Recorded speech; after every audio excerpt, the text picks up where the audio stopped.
Good evening, everybody, and this is Free to Heal, and I'm Noreen McClendon, your facilitator. And I just want to welcome you. This is a group where we come together weekly with those that have been incarcerated, loved ones, children, anyone that's been touched in any way by the criminal justice system. And let me just stop there and say I don't know of hardly anybody that hasn't. Everybody knows somebody that has been touched by the criminal justice system. And we try to heal from the ravages of what incarceration has done to those incarcerated, as well as the family members, friends, and our communities as a whole. Because when you have so many people taken out of communities, it affects the fabric of the community. And we even had someone talk tonight about 8 out of every 10 people have been directly affected by the system. So we come together. We ask you if you have comments, leave comments. If there are topics that you want us to discuss, by all means, we're on all platforms, Twitter, Instagram, Facebook. Find us. Let us know what you think.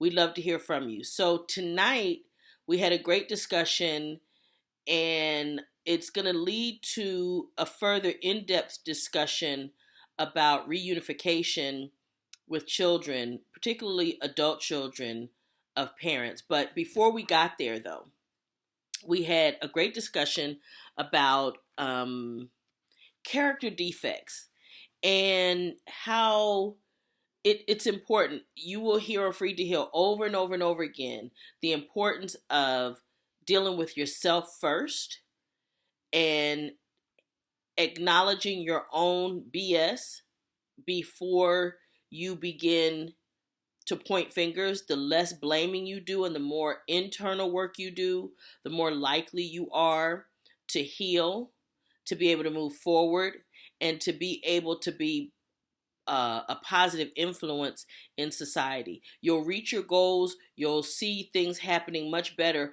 once you begin to take responsibility and deal with yourself. Nobody can do to you what you don't allow them to do. So even if someone did something and it caused you pain, that is not what is at the source of your healing and your moving forward. What's at the source of your healing for you is for you to move beyond whatever it was. Forgive yourself, forgive those that hurt you, but the hardest one is forgiving yourself. So I hope you get something out of that discussion. Then we had a discussion about housing. Now, people coming home from incarceration have for years been challenged in being able to find housing. There's all sorts of legal discrimination in housing these days. And so it's really important to understand that there are reasons for it. Particularly in California, it's very tenant-centered. And it was an interesting discussion about why are landlords looking at criminal background these days? Well, there are some things that they can't discriminate against, and society's always looking for a way to exclude somebody. But one of the challenges that I face in my day job all the time as a landlord is that we provide affordable housing. I'm the executive director of Concerned Citizens of South Central Los Angeles. We have developed over 700 units of affordable housing since 1985. And in housing that many people, what I find is that it is a challenge because the court system makes it almost impossible, despite what's in your lease, to evict people these days for nuisance evictions. Almost the only one that you can get these days seems to be non-payment of rent unless they commit a crime. So it becomes incumbent upon a landlord to be very selective about who they rent to, primarily because once you get them, it's very difficult to get rid of them.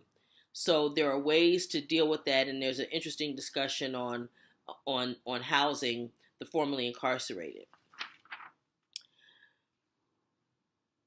We also, one of the things that in that discussion that I want to point out to anybody listening it's been my experience that people who have done long periods of time incarcerated tend to just, they don't want trouble. They tend to be the best tenants.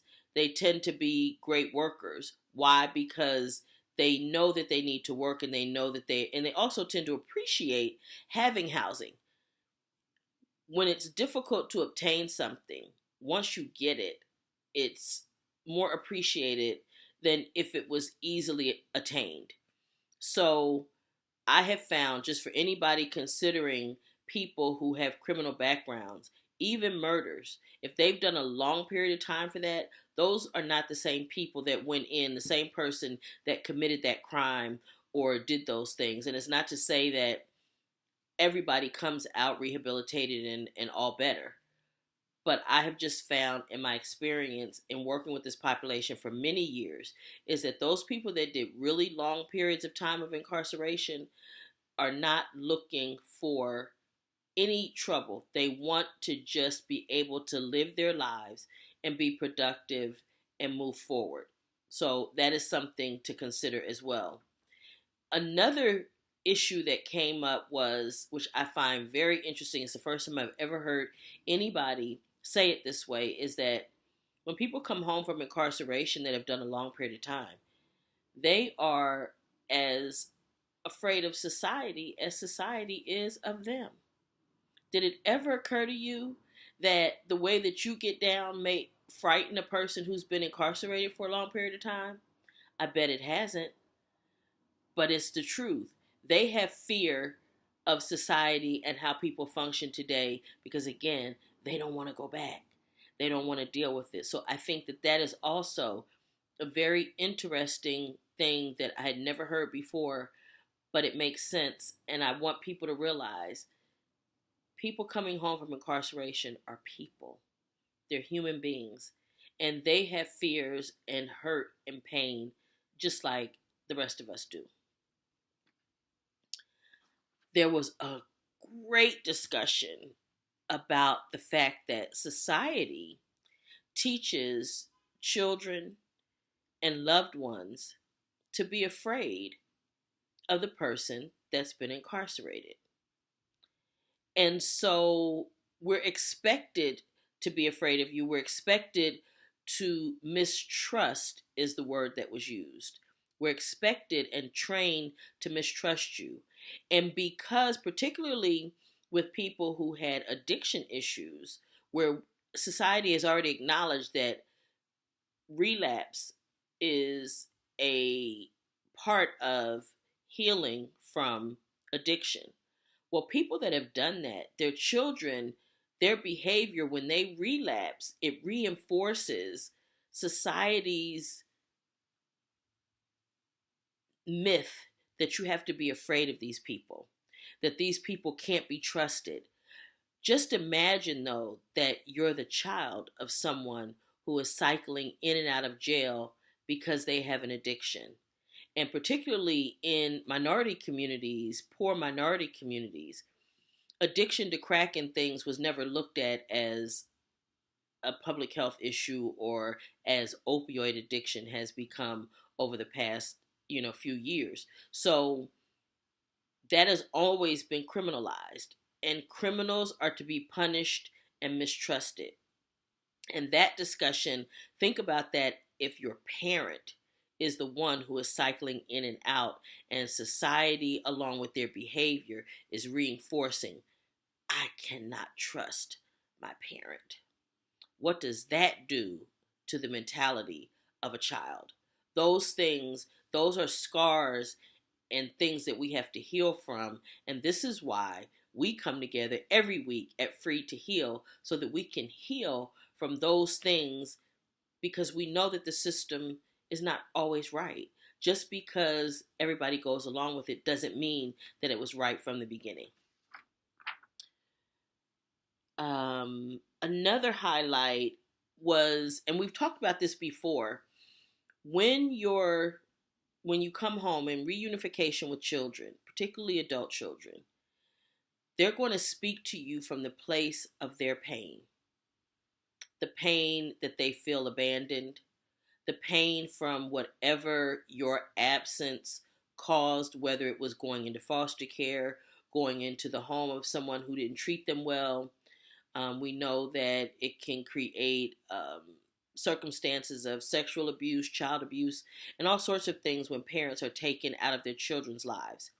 And so we understand that those things um, will, each child is going to heal at a different rate. And it's all individual, okay? No two children are going to heal exactly the same. Each child has had their own individual experience. And when they speak to you of their pain, understand it's pain that's speaking. And the best advice that I've heard is don't clap back and don't try to defend it. Just listen and take it and allow them to get it out, because being able to discuss it with you as the person that they believe caused their pain is the best way for them to begin to heal.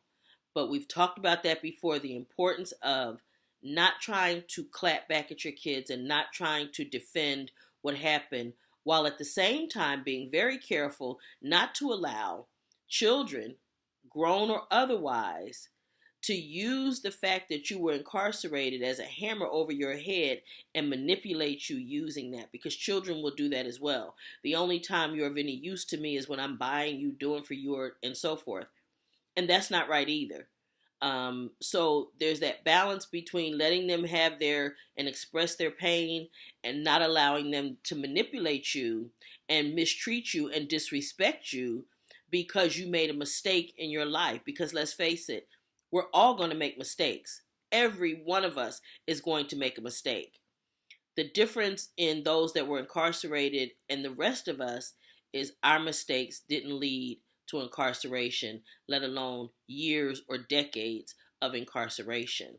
But make no mistake about it, we have all done things that could have gone another way, that potentially could have led us to long periods of incarceration. And no parent ever woke up in the morning and said, I'm going to commit this crime so that I can destroy the lives of my children and loved ones. Never happened.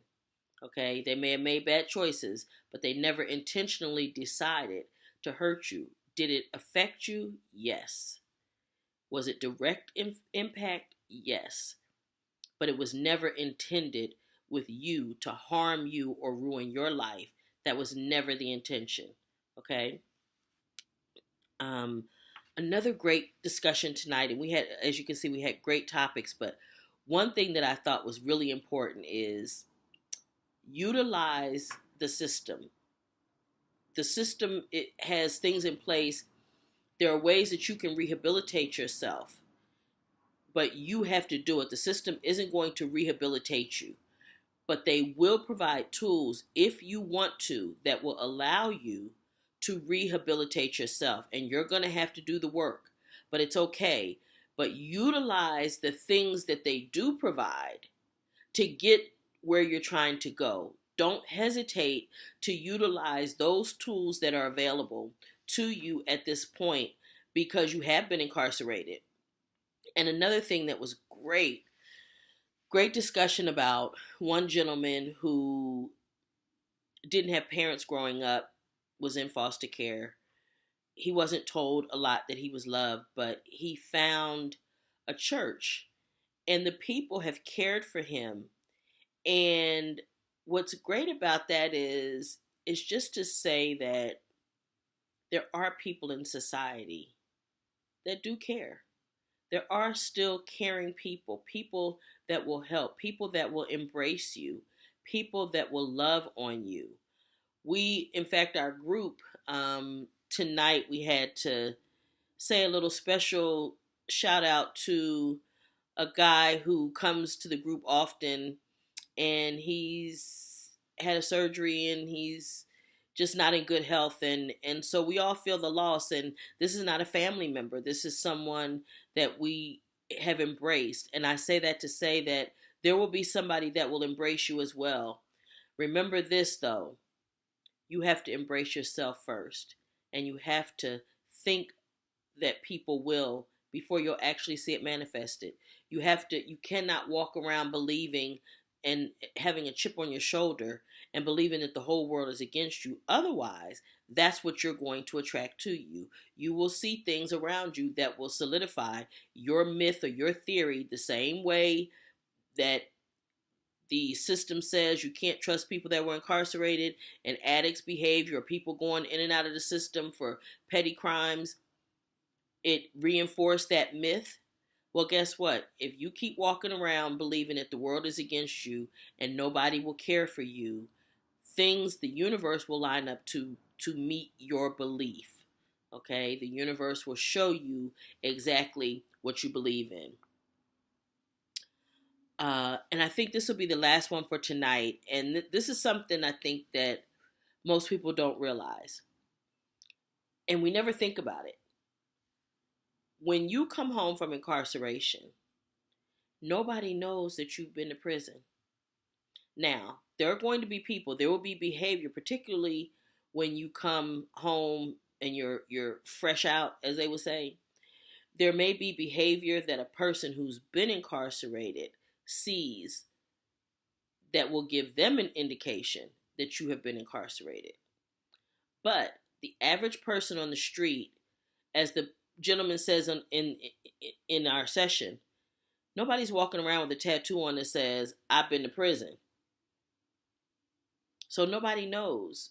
You get the opportunity to present yourself how you choose to present yourself, or how you want the world to see you. And it also gives you an opportunity. This is a time, I've said this before, to reinvent yourself. This is when you can create the person that you want to be. This is the opportunity. While it's a challenge, also look at it as an opportunity to have a new life, to live a new way, and to be free. And with that, we want you to be freed from the prisons that you have created for yourself in your mind, in your heart, those things that you believe about yourself that have never been true, those things that society would have you to believe that have never been true. We want you to get past those things and be blessed and freed, truly freed from anything that is going to keep you incarcerated in your heart, mind, and soul. And we look forward to having you back with us again. And again, leave your comments. And again, this is Noreen McClendon, and this has been another session of Freed to Heal. Have a good one. Good. Okay, so I just want to say welcome everybody to Freed to Heal. And tonight we're going to have a discussion. I would love to have my group, the people that are here that are participating. I want to ask you guys some questions, because what I find is that peer learning is the best learning. Personal experiences tend to be the best. And so what my first question was, what's been the toughest challenge that you faced so far, either since you've been home or with your loved one since they came home? And you guys just unmute and go for it. Okay. Yeah. Well, for me, it's I've been gone so long for as my mom, my dad, really nothing has changed because they raised me, and they know me. Okay. But like my other siblings, it's like, I have to get to, know them again. They have to get to know me again, Yeah. And it's like, what do I say? Other than I love you, I miss you. I'm glad to see you, right? And my sister, Debbie, and my mom, they comes over here, okay? And Mr. Sandoval, he's very, very helpful, right? And she already told him, don't let him get away with nothing. Stay on him, right? And he's real caring. He's really helpful. I mean, if he's not busy with his schoolwork, come on, Henry, I'm gonna take you shopping. I'm gonna show you how to use your debit card, your EBT card, right? I'm gonna show you the right things to eat. I'm gonna show you the places not to go, right? Stay out the streets after this time, okay? So I'm very thankful and grateful, and I thank the Lord first of all. Then I thank Francisco Holmes for accepting me here, right? And I have two families, right? And like I said, I'm just so thankful that I'm free, you know? And like I said, it's gonna take some time, but I done did that already. This time it's gonna be spent free, right? The careless mistakes that I made, they're gone, right? This is a new starting point for me, right? And with all the people I have behind me, you know, it's no way in the world that I can go wrong. Anything that happens is because of me, not them. The blame game is over. I stopped playing the blame game years ago. Hallelujah. Right? Because I've learned one thing.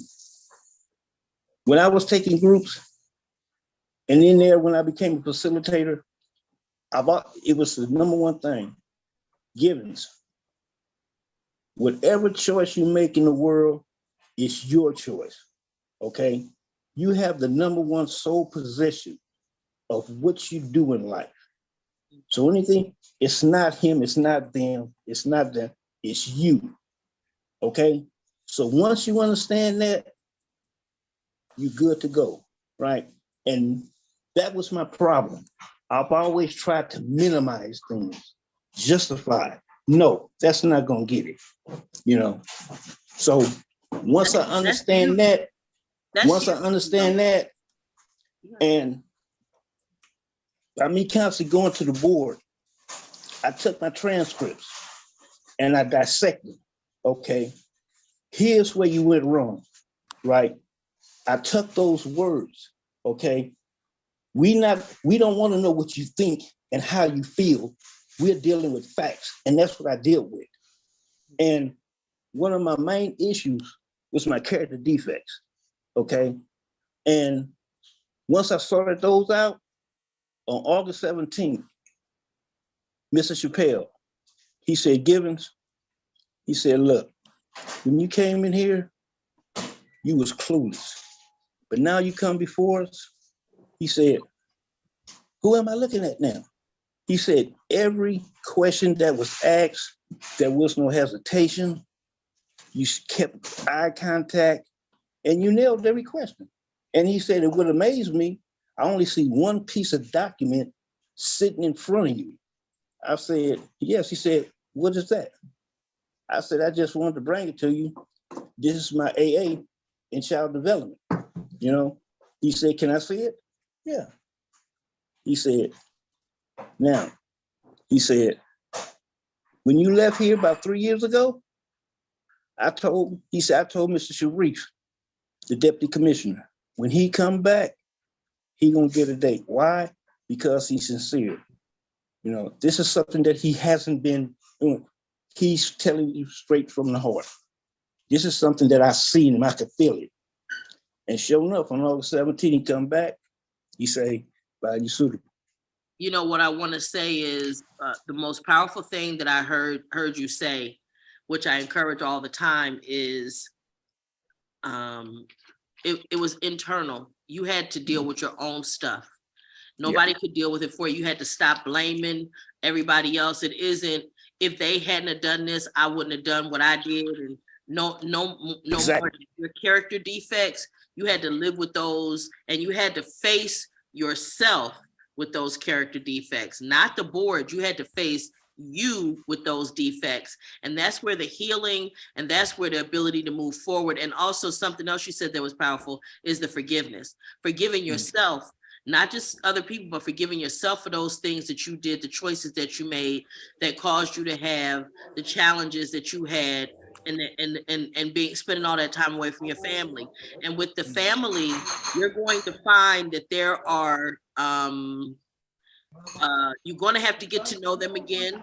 They're going to have to get to know you, because the person that went into incarceration is not the person that came out of incarceration. Exactly. They're two different people.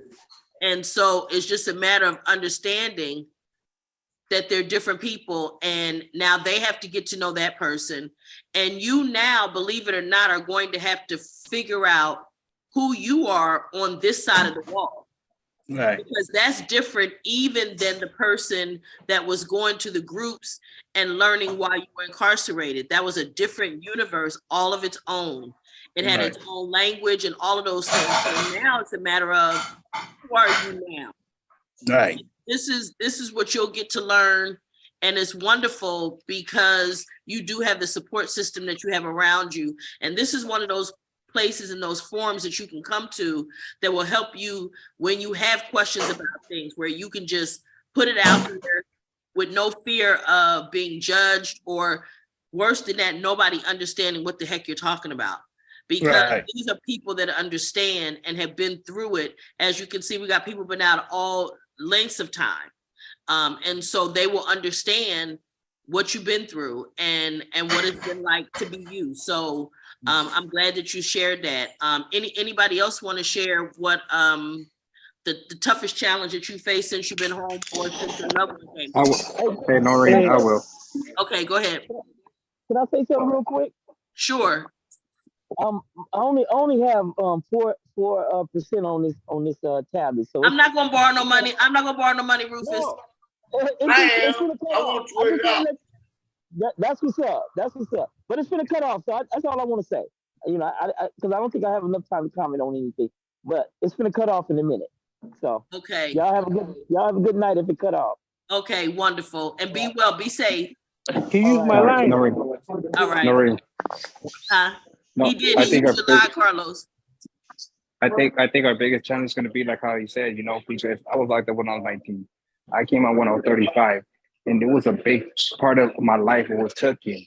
Wasn't that somebody that end up where they left off feel like they got to catch up, or they kind of look at right now and they look at the back path of everybody they knew that grew through that life while we were in the other side of the wall, and able to trying to catch up and trying to able to have the nice car, you know, have the nice thing, but you're not able to have that because the simple fact is, you know, you was taken away. It was, you know, having to restart over again. So all I can say is to everybody is just like, you know, do the best you can and just keep learning. Even though it might be a challenge, but that's going to get you to even a better place than just by just trying to like figure out what's your next move. Learn everything you can. Yeah. And, you know, time and patience is one of those things that you have to get through the reentry process. But at the same time too, it's like I understand because some guys are out during their 50s, during their 60s, so they don't know. That's a big challenge for them, you know, from the time they spend in there and from the time that they spend, what is their challenge? What is really holding them back from, you know? And it's really sad because a lot of them can't able to do what a 50-year-old could do, and a 50-year-old can't do what a 40-year-old could do, you know? So absolutely. Yeah. Absolutely. Go ahead. I went in at 28 years old, and I came out in my 50s, mid 50s. And when I went in, I had a cell phone that just say incoming and outgoing calls. Now you got all this Google and text messaging, and I still get, no lie, I've been out since 2020, July 16, 2020. I still get in trouble for not looking at text messages because I had a phone in prison, but I didn't look at the text messages because if you want to talk to me, you're going to talk to me and that's it. But now I have to learn to read text messages because it's not just my mom that gets on me or my sister, it's my granddaughter that gets on me. She's 17, getting to turn 18, and she tell me, Papa, I'll send you a text message. But these are things that us as getting challenge all the time, it's a challenge. You have to catch up. And in your catch up, I didn't say run, I said walk, stop and smell the roads every once in a while. But I have to learn that this is society. This is society. This is what we have to deal with as individuals coming into society and dealing with and dealing with the challenges like I tell people all the time. I had a job working for Union Pacific. Remember how they tell you on the application, have you ever been convicted of a crime in the last 7 years? I said no. I told the truth. I was convicted in 1995. I was arrested in 94. But then they asked me if I was on parole or probation. I said no, because I was off at the time. But because it was only 2 years, they was able to go back and look at my crime, and they let me go from the job because of my crime. My crime was conspiracy to commit murder. So when you remember when we was inside and we was in them classes and they was talking about things that they can do and what they can't do, certain things don't apply. And it's the element of when you get off parole, you have to work on getting your record expunged before you can actually go for a lot of these jobs. Because these jobs, they will say, okay, you off parole, but you haven't been off parole 4 years, 5 years. CR England Trucking Company, they won't hire you if you just got off parole. They won't hire you for 4 years off parole. Swift won't hire you for 3 years off parole. CRST won't hire you unless you got 4 years off parole. So you have to look at, even though we did long, extensive time, they still have a period of when you got off parole that counts. Well, and one of the things is the system is, just be clear, is not designed to make it easy for you guys to reintegrate. It's not designed that way. And every challenge, you will face every challenge that there is in any way that they can get around whatever laws. Like in the state of California, the state no longer even ask the question on their applications, but then they can ask it later in the background check. So it's just prolonging the inevitable. If they're gonna hire you, they're gonna hire you. If they're not, they're not. But these are the kinds of things that, like you say, it's an information situation where they can say, okay, well, no, you haven't in the last 7 years, but then this is going to give us the opportunity to open this back door to be able to do what we wanted to do anyway. So, again, these are challenges, the kinds of things, and we have to pay attention to what's going on. This is why I think the group is good, because it gives everybody information. Everybody under the sound of our voices can hear this information and know how to respond to those things. And sometimes it's just a matter of waiting to get that employment until after you've been off for however many years or whatever their requirements are. Make sure that you have waited that the appropriate amount of time to apply for those kinds of positions. So those things this is all good information. I want to give anybody else an opportunity to go ahead, Ms. Roberta. Also, they're now asking, I don't know if they always did, when I filled out the application to move, they are asking about your criminal background. I didn't understand that. I still don't understand. What does my criminal background have to do with me moving? I thought it was about evictions. So I can, as a landlord, I can tell you part of the challenge.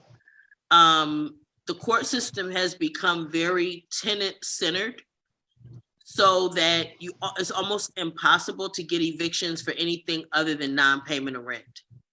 So once we take a tenant in, then we're almost stuck with them unless they commit a crime or they don't pay the rent. And that can be problematic. That can be very problematic, because you wind up with people that you don't necessarily want. And like I said, a nuisance eviction is almost impossible to get anymore. So now I'm sure people are trying to be much more selective about who they're actually taking as tenants. Where in the past, if somebody's acting out, you just evict them and keep moving. It's not that simple anymore. Now, I only have one building that actually requires me to do a criminal background check, and that's our senior building. But again, I'm not pressing on for years and years and years to go back. Whatever comes up is whatever comes up. But there's a reason. I understand why.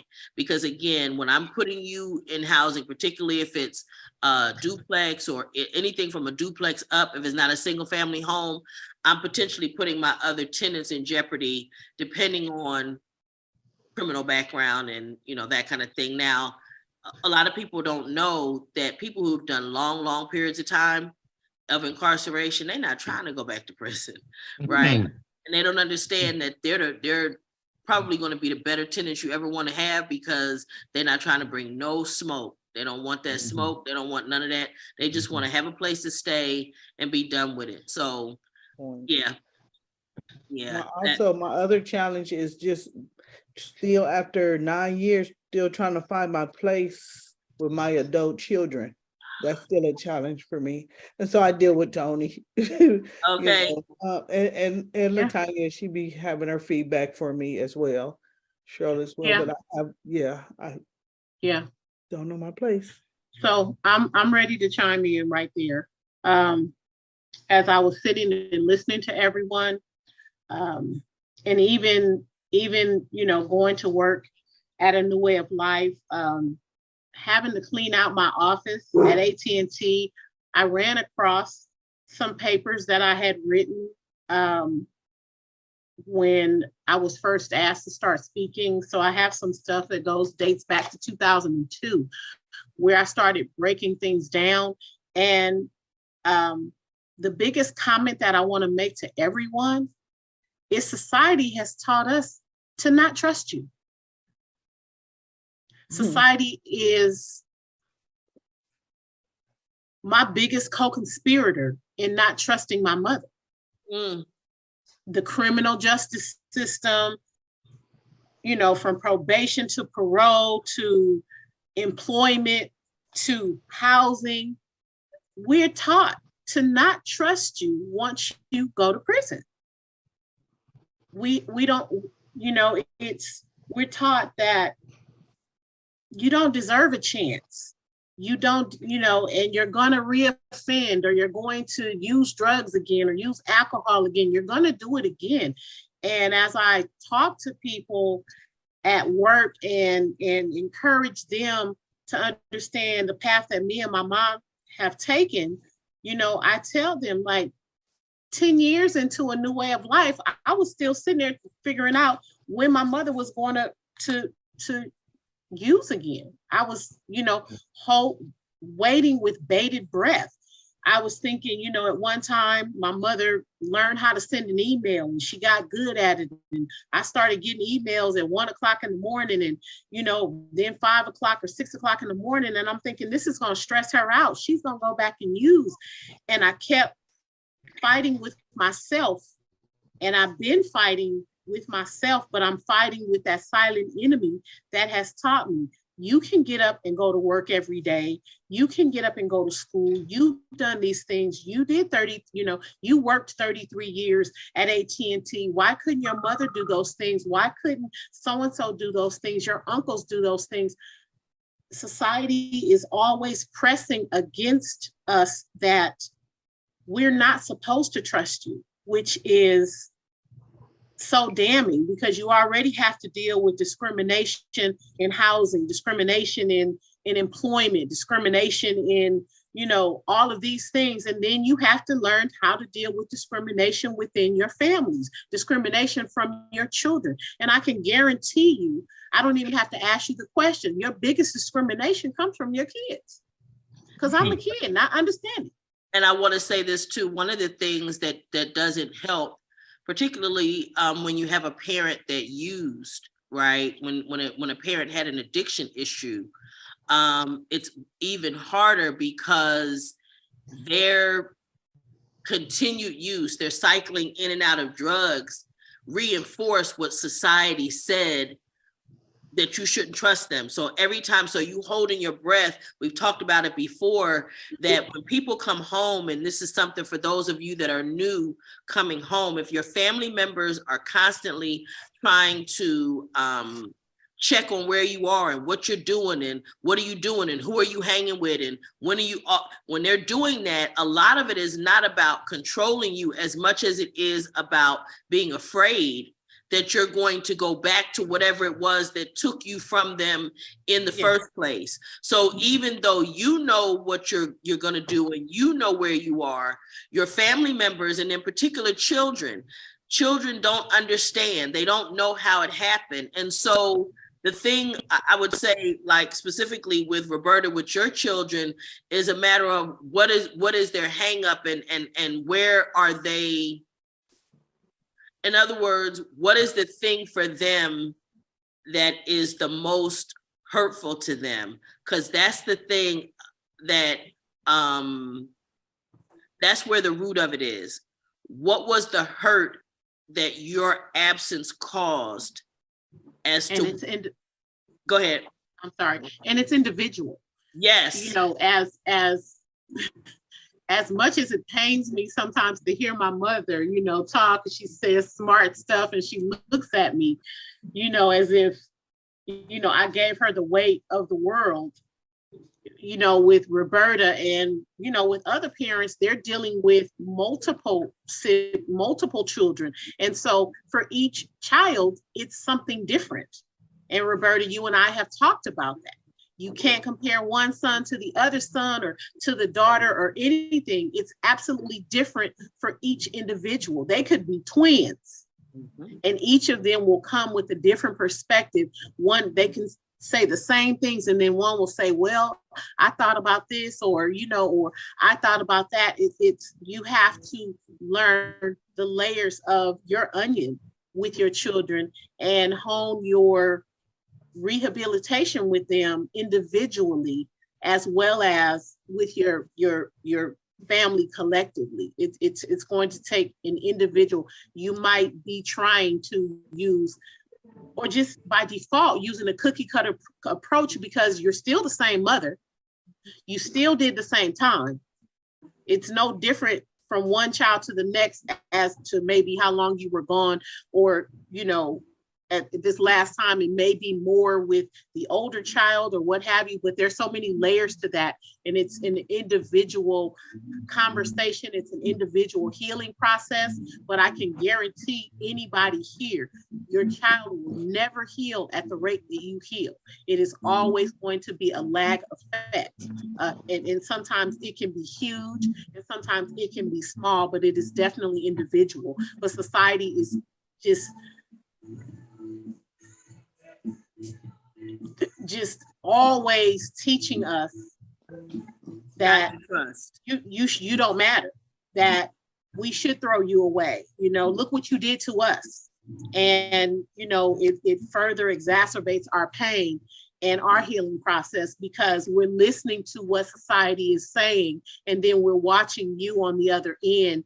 You know, if you went to prison one time or 5 times, or it was a combination, and all of these things that are going on with us, we've listened to society. You know, what society says is really what rules, and we have to learn to fight that persona and come to the perspective that we're going to come to you as individuals. And that's where I think that healing begins.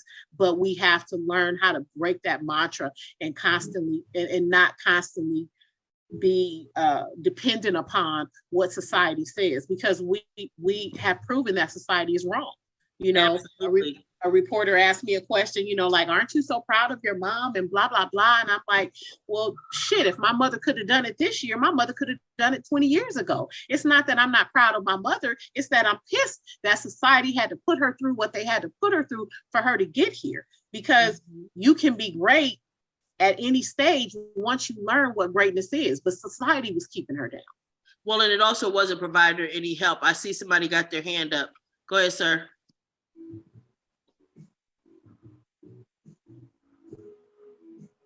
You got to unmute.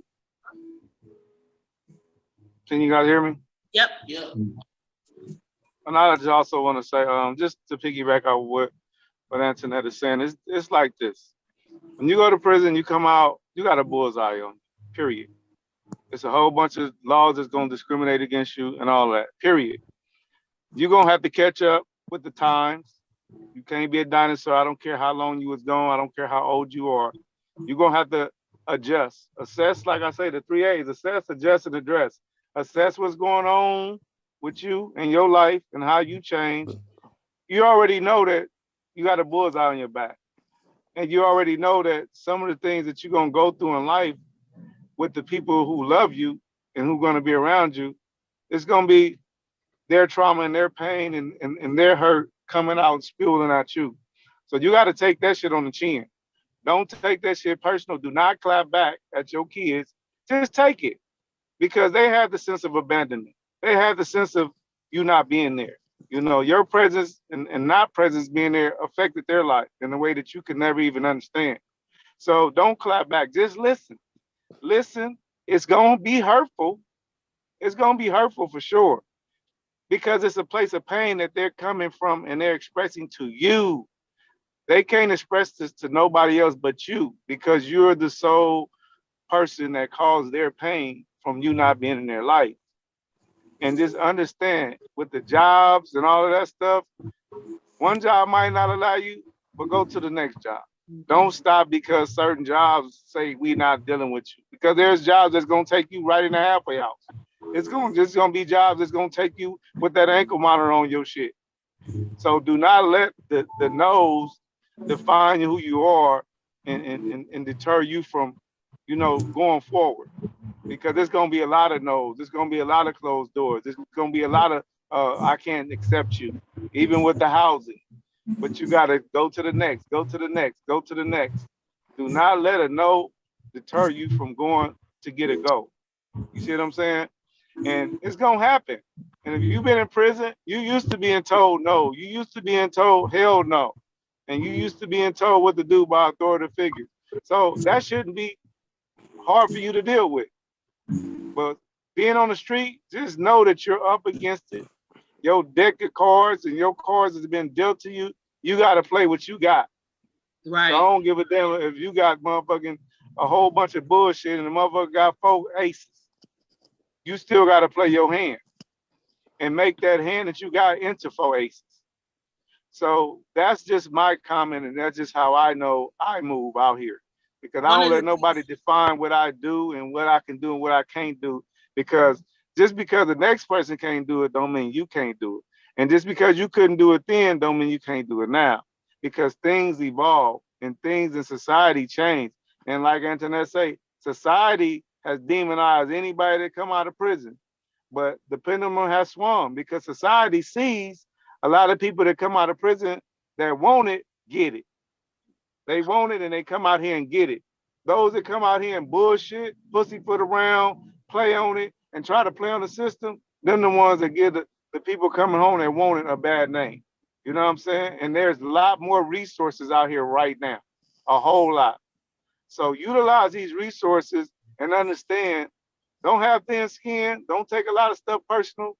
It's just the data, and like she said, they demonize anybody that come out of prison. So just stay focused and be strong, because you're going to get told some no's. You're going to get all of that stuff.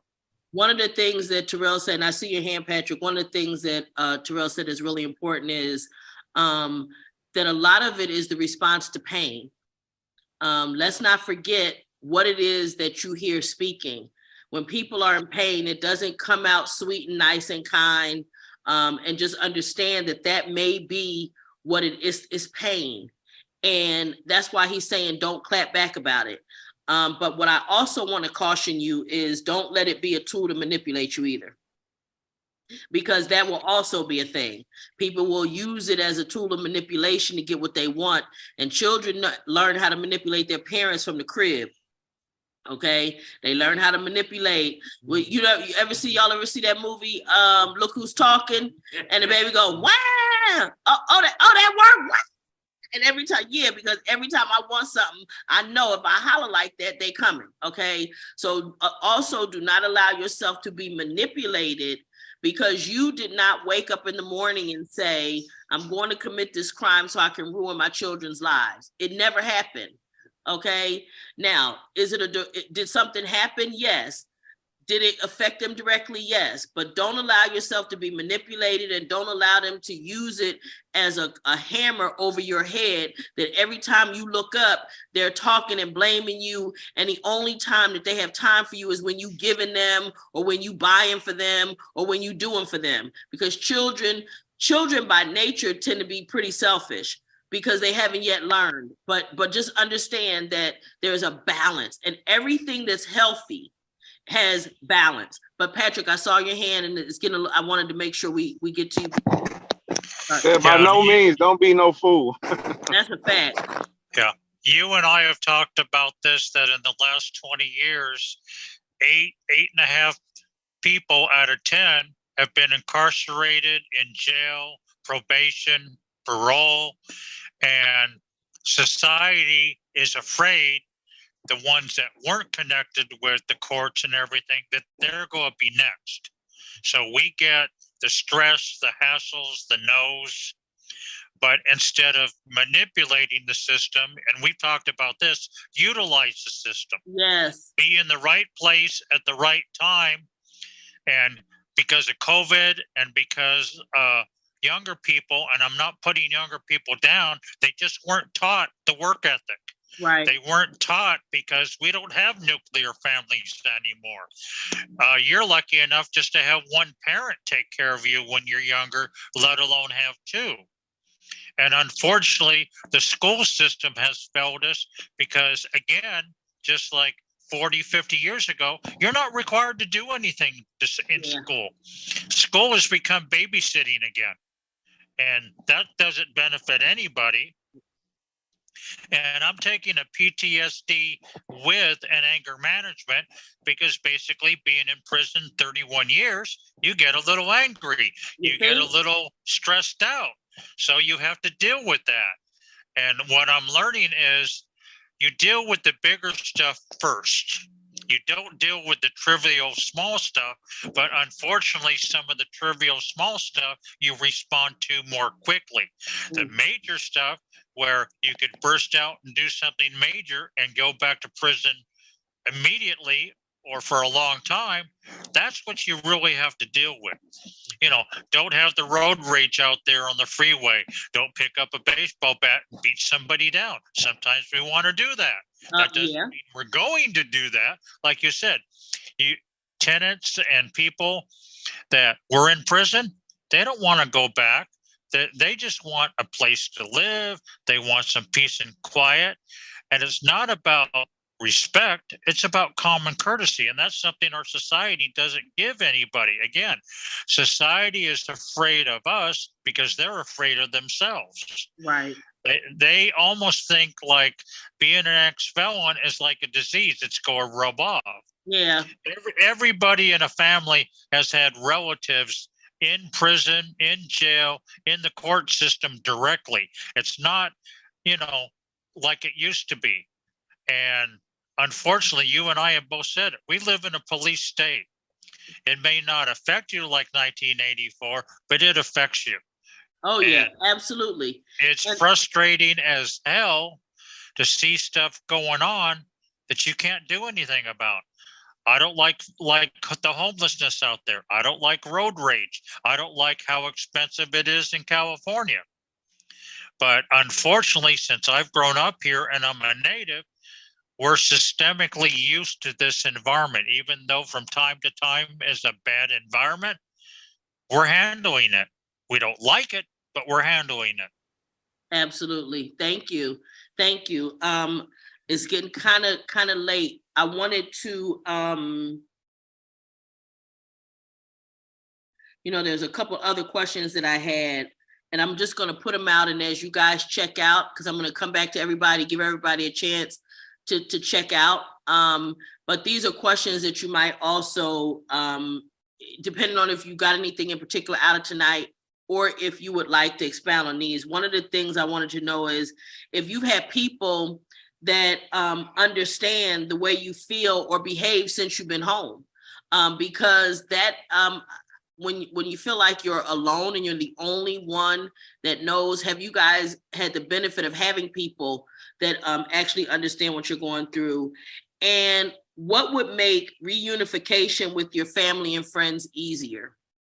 Those are two other additional questions. So so I want to put it out there, and I'm going to go around and let everybody check out and give us your last comments for the evening. And I think what I want to do, and be prepared for next week, I want to spend more time talking about reunification with your children, because I got it. I feel it. I hear it, and I know that we need to talk about that a little bit more. We didn't get a chance to go as far into it as I would have liked tonight, but next week I want us to do that. And I'm going to start with you, Mr. Givens. I'm going to ask you to unmute, and anything that you stuck out to you tonight, or whatever, any last comments that you like to make. Yeah, I'd like to answer the question that you made. All my family members, it was a surprise, and I mean, the house was crowded. You know, how you feel? I said, first and foremost, hey, I feel grateful to have y'all here. And the number one question that stuck out at me is saying, are you afraid? Yeah, I'm afraid. You scared? Yeah, I'm scared. What do I do? You take one day at a time. Relax. That's what you do. We are here for you, right? Hey, it's gonna be a learning process to get to know us again. But look, hey, we're grateful that you're here. Mm-hmm. We're here to help you. Okay. We know the boundaries. Okay. Just don't overdo it. You know, I said, make a long story short, I said, but hey, I'm here, and I get emotional. I'm like, what do I do? They gave you the way. Take it one day at a time, one task at a time, one goal at a time, one short-term goal, one long-term goal.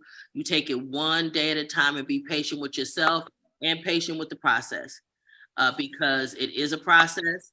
And as you know, just in the discussion tonight, you can see it's not designed for everything to work out smoothly, but that's okay though, because you've done and survived the worst part of it already. Now you're free. And and then you're also at the Francisco Homes, which is for me a good thing, to me, from where I sit, a good thing, because not all of the places that you could potentially go will allow you really to be free. Right. They function like little mini prisons. So it's a good thing that that you're there, and you will have to do it on your own, but just be patient with yourself. So I'm grateful that you're here. And and hopefully you'll get something out of it and come back. Miss Latanya, I see you got your hand up. You can go ahead and unmute. Yes, just to answer your question, do I know people that understand or speak the same language as I do? Yes, I do. And I'm so grateful to have these people in my life today. You know, I could be myself. I can make mistakes. You know, a new way of life has changed my life to where, and I want to just thank Tony. Thank you, Tony, for lending your mother to me. Thank you, Roberta. Thank you, Cheryl. You know, I have people today that I can come with them with anything, and they don't judge me. And it just feels good to have a community behind me like that. That's wonderful. That's wonderful. And I'm glad that you're here, and I'm glad that I'm sure you'll be added, you know, and helping us along the way as well. So thank you for being here, and we'll look forward to having you as often as you want. Okay. Thank you. Thank you. So, Mr. Bradley. Yes. What I'm taking away is I realized what I was feeling about society is so much true to me, because I'm afraid of society. Society is so crazy out here with the road rage, like the other brother was saying, so much violence in society. And these not people you can say out of prison, because we don't have tattoos on our heads or signs on our shirt talking about we just got out of prison. So don't nobody know who's got out of prison, who haven't been to prison, because we haven't said anything. I feel society is wanting somebody to blame. For history, man had always wanted to blame someone else for what they're going through. And so by me going to all these different groups to rehabilitate myself, prison didn't rehabilitate me. I went to groups to rehabilitate myself, to become a better man. to me, I'm like, I look for that peace in society. In society, I'm like, wow, I'm not going out there tonight. It's crazy out there. I'm not driving. There's so much violence in society that I'm afraid of society. I'm trying to get away from certain places to some places peaceful because, you know, like my kids, they blame me so much for their situation financially.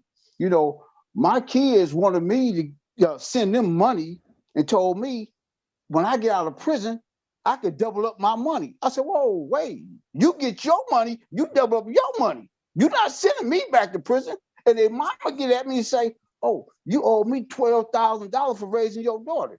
No, you owe me $12 million because you screwed my daughters up because you didn't raise my daughter like I wanted them to be raised. You raised them up to thinking a man's supposed to take care of them and not be independent women. And so society, she's a pastor now. Society is so crazy to me. It's misunderstood. No communication, no understanding. We always want somebody to blame somebody else for what we're going through instead of taking responsibility. Looking at consequences behind your action. Most of us, from being in prison so long, lifers and stuff, we had to do these groups. We had to rehabilitate ourselves, and they didn't make us rehabilitate. They want us to rehabilitate ourselves so we become a better person, so we can understand what's going on, the things that we did in the past, how we hurt so many people. So now we see all this. That's why they let us out to change, because we have changed. Now society is going through their problems. You know, a lot of people in society, they're looking for someone to blame. Everybody through the history of man blames someone else for their problems instead of taking responsibility for their own actions. You know, it's the first time, you know, what you said is the first time I heard anybody actually say it in the way that you said it, in terms of, shoot, you afraid of society. Shoot, they talk about they scared of you. Look, well, I'm scared of you. You know what I mean? And rightfully so, because things have changed and people out here crazy. No, they really are, society and the things that they expect and all of this, it's a lot. But thank you for sharing that. And I'm glad you're with us. That's why I like this group so much. That's all right. Mr. Librado. There you go. Unmute for me. Unmute. Okay. There you go. Hi. Hi, everybody. See you there down there, Willie. Yeah, something touched base with me earlier, and it was the young Mexican kid that was speaking earlier, and and then some of the other brothers were talking about the struggle that we have. Saturday, I went for an interview, and I relate with what was said earlier. I went with an interview with Amazon. I was hired and fired at the same time. Wow. They hired me. They said 10 to 6. They gave me all my hours. They were telling me about the benefits and everything. They flipped the application around, and she goes, "You've been convicted of a crime?" And I go, "Yes," because on the application I said yes. And then where it says please explain, I said I forgot what it said. It said have you been convicted before, or whatever. And then it says please explain. So I said in the interview I would talk about it, right? So she goes, "When did you get out?" And I go, "January 13th. And she goes, "January 13th. She goes, "What January?" And I told her, last month. And she goes, "Oh, I'm so sorry, honey. I'm so sorry." She was going like this. And I go, "Excuse me?" And then she goes, "You have to be out for 7 years before we can hire you." And I go, "Excuse me, isn't this a felon-friendly corporation?" And she goes, "Yes, but you got to have been out 7 years." And I go, "Well, I haven't been convicted in 30 years. I've been down for 30 years. I just got out." And she said, "I'm so sorry." And it kind of like, you know, the old me, I would have said, you know, fuck it. And I would have, you know, right away, we all know how to make a quick buck. You know, and I'm thinking, oh no, you know what, 30 years, nothing's gonna, you know, I'm not gonna let this discourage me, you know. And so it's about keep pushing forward, you know, because eventually something's gonna happen. You know, I'm gonna get a job or whatever. I'm so eager to work, you know. I was on another Zoom meeting earlier with Time Done and Community Healers. Community Healers went ahead and placed me on their board as the vice president. So I'm going to be doing the gang expert stuff. And, you know, there's certain things that I see there's still light there, you know, and It's not about giving up. It's about, keep pushing, and that's where I'm at with it. I'm not before I would like, the hell with it. I'm gonna go get the bag and start selling on the corner or something. Right. Where's that gonna get me? Right back to where I came from, and it's not, the system's not the same, and I could care less about going back. What matters to me is family and my freedom, and that's where I'm at with it, I was like debating whether I should log into this Zoom meeting, and I kept saying relationship. Man, I got to get up in there, man. I got to see what this is about. Then I see my old housemate right there, Willie. I said, oh yeah, okay, this is work. This will work, but it's interesting. I enjoyed it, and I'll be back next week. That's awesome. Thank you so much. Mr. Hall, you want to talk to me? Check out for me, Michael.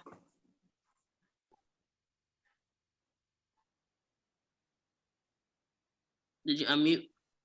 There you go.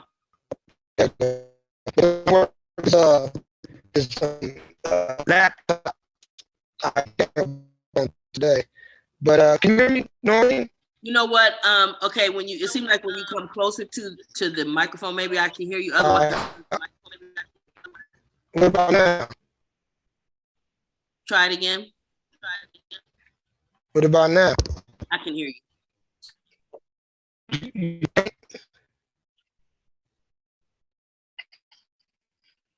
Go ahead. Can you hear me? Go ahead.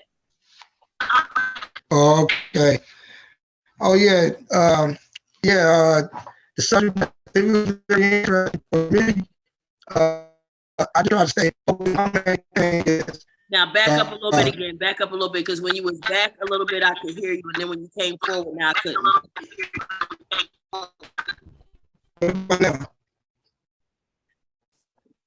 Try it again.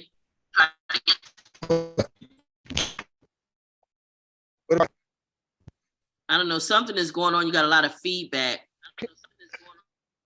Yeah, I think it's laptop. I think it's you must have gadgets or something going on.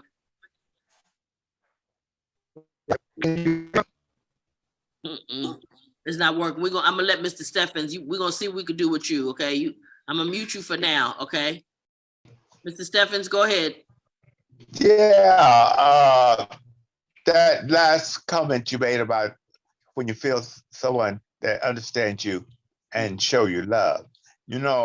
For many years, I never knew what love was. Nobody ever told me that everything's gonna be all right, that I love you, hug me, or none of that thing. But I had been going to a church on Saturdays, and when those people, they asked me, said, who were you? And I told them who I were and where I came from, was prison. And right away, they started reaching out. They say, hey, you know what? We are so glad that you're among us. You come every Saturday. And they started giving me money. They started giving me leather coats. One lady's son died of COVID, and she gave me all his belongings. He had nothing but new stuff. I couldn't believe this. And every week I go, they're saying something that feels nice. They're saying something that feels good. And they constantly give it. I have to tell them, but thank you. But I'll find someone else to give things to, because I got too much stuff. And, when you think about what love is caring and giving. I see that now, and it feels good. That's wonderful. And, you're certainly worthy, Mr. Steffens. The energy and the spirit I've always gotten from you from day one has always been amazing to me.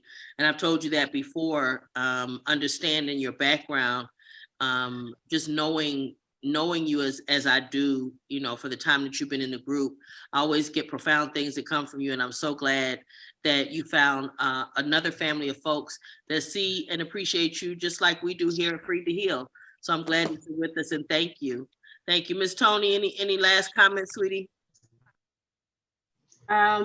I will be going with my mom to the Open Society Forum, and I will be going into a prison with her to speak to some of the prisoners from the perspective of the child. And so I always now appreciate being able to provide that perspective, because I truly do see, how important it is that parents, in no matter what the level, truly understand what it is that their children are going through, and how we can come together and heal together, and not do this war by ourselves.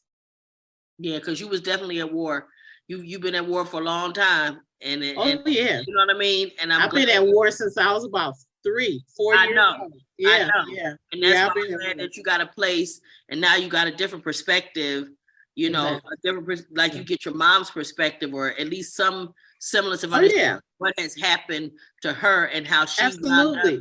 Yeah. So what I want to say to all everyone is, at some point in time, I realized and recognized that my mom was a victim just as much as I was. Yeah. And I think that is one of the most important things that you can learn and understand as a child, is that, like you said, my mother didn't wake up, trying to be a criminal, or, being on, substance abuse and other things. She was backing into that process the same way, I came with her, hand in toe. And so understanding that piece is how much we were victims to this to this process, this intentional process. Absolutely. And I think that helps us with the healing process. Thank you so much. Miss Roberta. Yeah, Tony, thank you for that. I just hope one day, especially my baby boy, will understand that. And not even me saying I'm a victim, because I hate to say that, although I was in a lot of aspects. But I just appreciate you tonight, and the rest of you guys too. Mr. Steffens, I always think about you for whatever that reason is. I do. That's wonderful. Thank you. Terrell.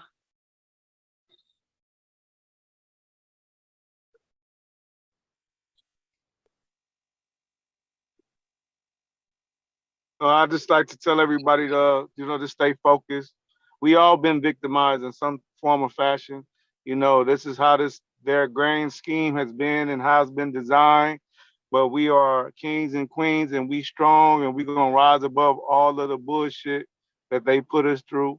And just know that, like the brothers doing, continue to create a support system for yourself that you're comfortable with, because this is a loving world out here. There's still a lot of great people out here. You just got to get to those places and deal with those people. So don't let the crazy people out here, and because I'm scared of some of these people in society too, because I'm scared of what they'll make me do. And I'll stray away from them. So, and you got a right to be scared, because a lot of them is just walking around blacked out. But for the most part, just keep going forward and stay strong and be focused, and don't allow nobody to put your light out. Keep your light going strong. That's awesome. And can you give Junior a hug for me? Well, I dropped him off about 30 minutes ago. But okay, he was on here, and I told him everybody said hi. Next time you see him, hook me up.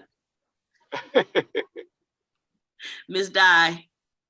Oh, okay. I missed a lot. I missed some of it because I had to leave. But I want to say to everyone, just stay focused, because we all been through something, and just keep your head up.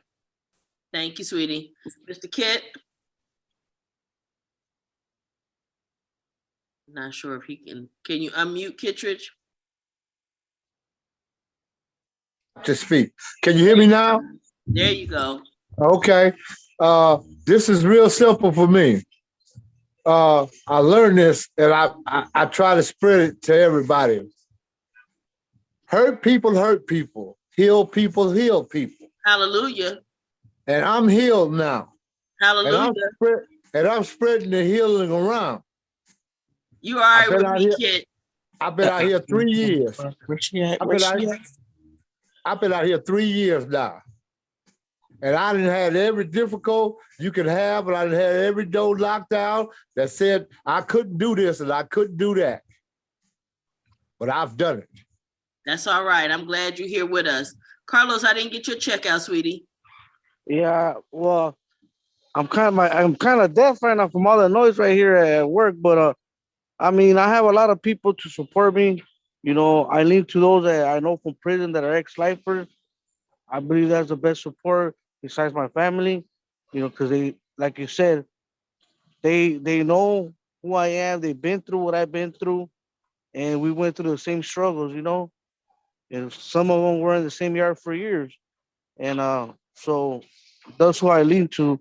And as far as the first question that you asked us, like, I just got to a point I got tired of hearing my family always telling me, stay out of trouble, don't go here, don't go there. Like I told them, like, I know what to do.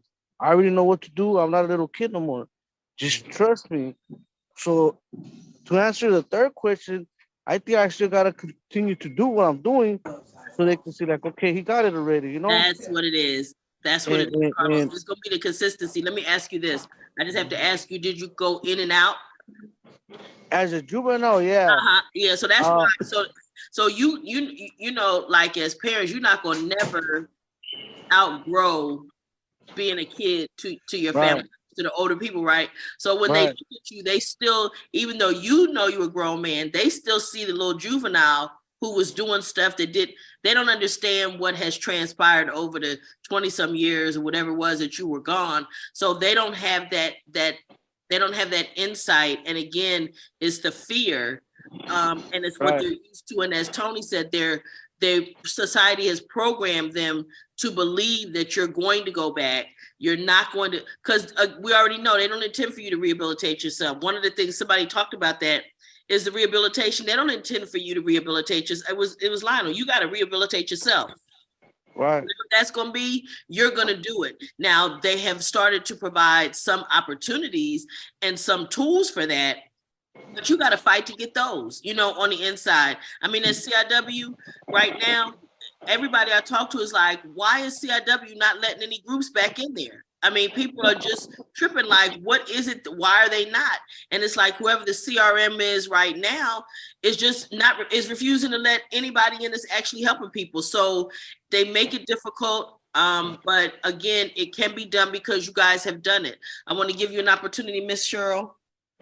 Any last comments? Okay, so again, today is the day I walked out of prison 10 years ago, and I'm happy and pleased to be out. And I said the only way I'm ever going to go back is if I go in to talk, and I think is a possibility that I'll be going in with Susan to the Dublin Federal Prison in a couple months. But when I read the new Jim Crow, I understood why I'm reading it while I was incarcerated and said, this is why I understand now why I had to be in prison for so many years, because it's by design. All of it's by design. Tony was talking about that. Terrell was speaking of that in a sense that for me, it's our environment and our circumstances that lead us to the place where we are.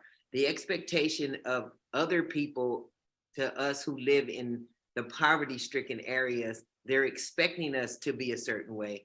And then when we go to prison, they're expecting us to be a certain way when we come home, because prison has that connotation of that you guys are just, you went there for a reason, you must be there for a reason. That's what people always say. We had a lady one time that came and she came to church the Sunday before the week she was going to be released. And she said, I always thought people who went to prison were bad until I came here. And that's what I always tell people. When you get there, you see mothers, sisters, daughters, aunties, your neighbor, your cousin, your best friend.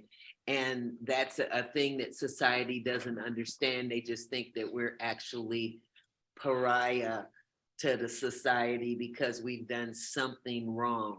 And it's not always true, because like I said, the chaplain when I worked in Dublin said, just because you make a bad choice doesn't make you a bad person.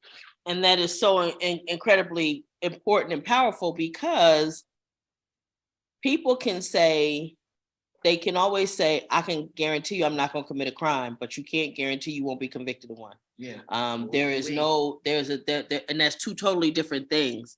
You can be innocent and still wind up incarcerated. That's so right. It's important for people to realize that. James, any last comments? Just keep your head up one day at a time. Stop the smell of rose and understand you are who you are. Date you before you try to date someone else. Wonderful. And I just want to say thank you to everybody. It's been another wonderful group. I can't wait next week. Next week, we're going to really unpack a little bit more of that reunification with children, and tap on that a little bit more because it's really important. And I hope that you all will join us next week at Free to Heal. Check us out on YouTube, Instagram, Facebook, Twitter. Check us out, and we'll see you guys next week. Congratulations, Cheryl. Let me see you just walk.